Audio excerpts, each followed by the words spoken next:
Hi, everybody. My name is Ian Lamont. I am the founder of i30 Media Corp, the author of Lean Media. Today, I'm going to be talking about Amazon advertising. And I've been using various Amazon programs for a long time, including Amazon advertising. So I have a lot of information to share. But just be aware, I don't work for Amazon. What I'm describing to you now it may be different for you when you try to use the program, or Amazon may change its program. It's up to you to be aware of current Amazon terms and conditions and to follow them and to evaluate risk, because while it's possible to make money on Amazon, it's also possible to lose a lot of money, particularly with advertising, because you're actually paying something and there's no guarantee of results. So let's get started here. Amazon really has two types of search results when you're searching on Amazon, and I'll show you what I mean. So this is a search for genealogy in books, and there's tens of thousands of books to choose from. When you see the search results, you're actually seeing Amazon advertising in action. The first two results in red, those are paid results, and they're actually my results. I paid for those ads to show up there at the top of the results. Below it are the organic results, and organic means Amazon is using a mathematical formula to determine what books to show customers, each individual customer, based on their preferences or other factors, maybe what's selling well, etc. So right now, paid actually dominates Amazon search results, and also they dominate every other parts of the Amazon ecosystem. For instance, if you look at a detail page, this is a detail page for one of the books my company publishes, Genealogy Basics in 30 Minutes by Shannon Coombs Bennett. At the right below the description is an advertisement for somebody else's book. I didn't put that there, but somebody else is paying for it to show up there. And then you'll see different types of advertisements in the search results. The top one is called a sponsored brand, and you can only use that if you have a registered brand on Amazon, as I do. The one below it, which is more common for many publishers, is called a sponsored product. It just shows the book cover, maybe a brief description. That can show up in search as well as in the carousels, sponsored product carousel ads. So you may have noticed when you look at the a detail page for your book or for someone else's book, below it are these carousels that kind of spin left to right. Some of them are organically generated based on your interest or related to the book that you're looking at, but some are actually sponsored product ads, including the one on the right there, PowerPoint Basics in 30 Minutes. That's a book that my company publishes. One thing to notice is that some of those ads, they actually have like ad copy below them. Some of them don't. So when you set up a sponsored product ad, you have the option of choosing whether or not you want to include that type of information or not. And also these ads may show up on the Amazon app, as both of these ads that you're seeing here, those are ones that I've placed. Okay, so what is Amazon advertising? It's a self-serve CPC ad platform. CPC means cost per click. You're paying for each click, no matter whether the person buys the book or not. You can access Amazon advertising via different programs. For many of you, it might be through Amazon KDP. For other people, it might be by using Amazon Vendor Central or Amazon Advantage.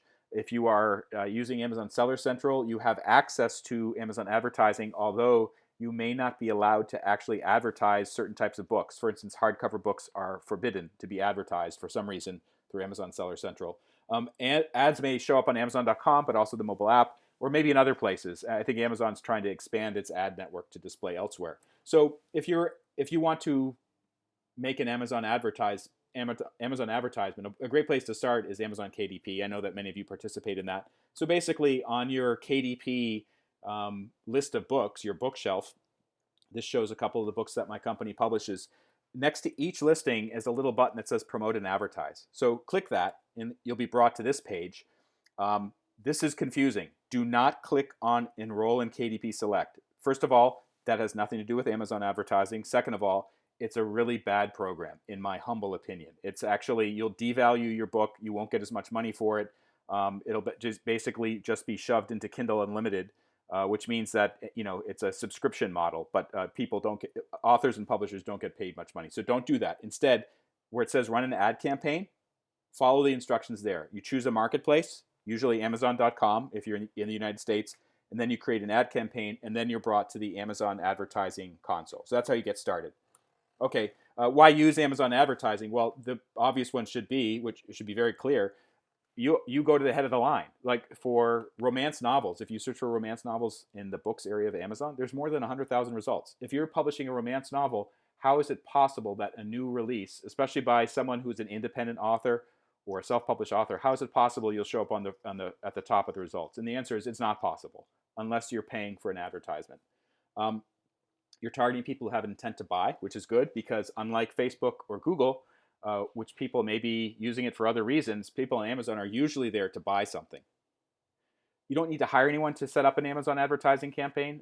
It's the interface is getting a little bit more complicated as time goes on, but I still think it's possible for someone who's a complete newbie to figure it out. I've actually put some free videos online on my YouTube channel, which I'll link to later on in this presentation.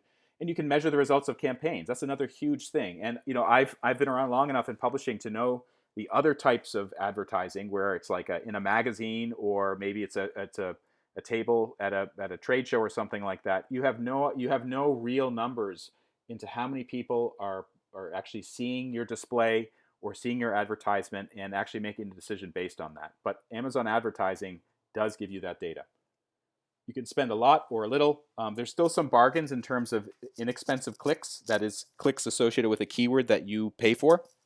But those are rapidly disappearing as more people jump into the platform. The price of the clicks goes up. You can do lots of things like split testing campaigns, fine-tuning them, optimizing them, which I do.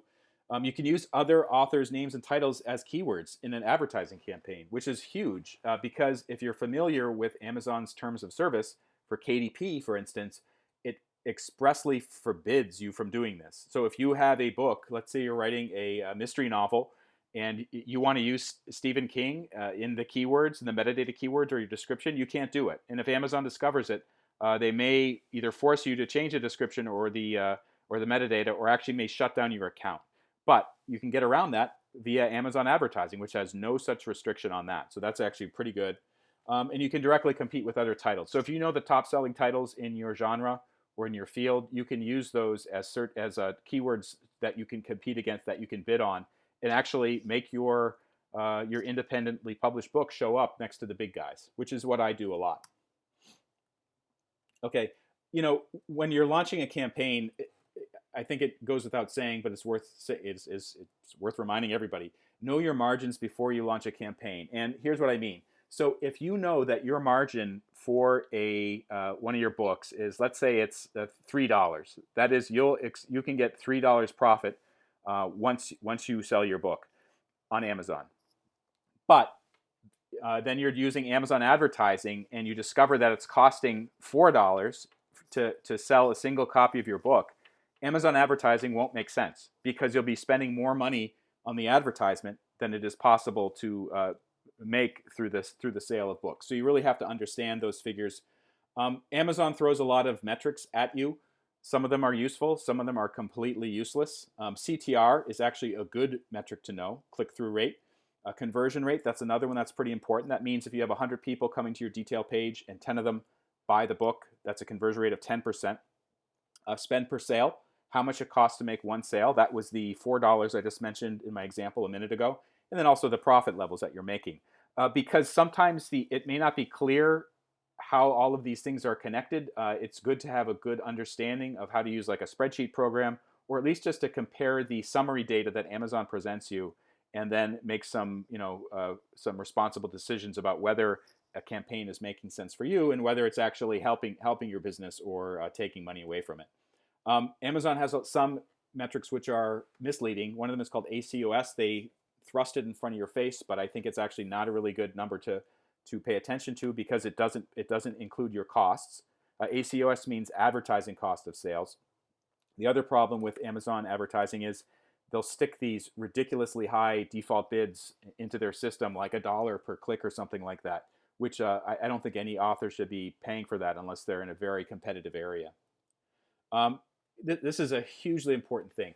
No matter how good an advertising campaign you are running, if your detail page looks bad, that is, people come to your detail page, you have an amateur cover, the description is a giant wall of text, you have plot spoilers, the book is not available, the book costs too much, the reviews are all 2-star, a great advertisement won't save a bad book or a bad detail page. So you have to make sure your detail page is optimized to convert to sales.